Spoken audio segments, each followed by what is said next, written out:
แอบแอบแอบแอบโอ๊บโอ๊บไม่อยากเข้าเรือนนมคนก็ต้องรำคาญก็ปันก็ร้องแล้วต้องไปทั่วทุ่งนาคนก็เพียรคิดถึงคนใจของไม่ดอกสโนบ้านนาน้องเคยเรียกยา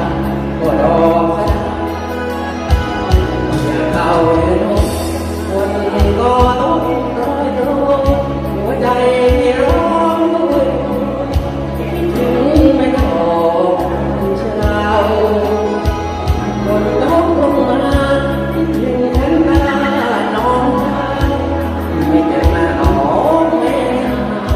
คือรักเราเสียแล้วเป็น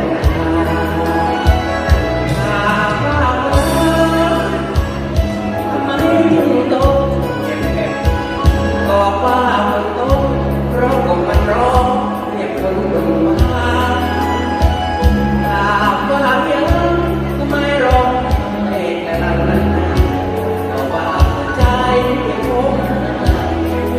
เกี่ยวตาร้องอยากเข้าเรือนนมคนก็ต้องร้อยร้อยยังมาลงคอยน้องจนหัวใจคนต้องรำรำที่รักกันมองที่ดอกที่พน้ำใจน้องจากที่ไปเดือนของเธอ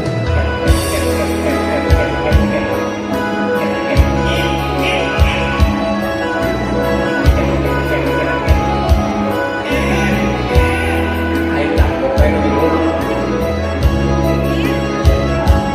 ส่งความสุขให้ทุกท่านนะครับผม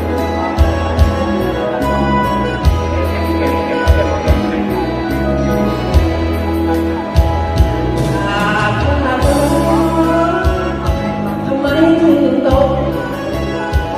ตอบว่าฝนตก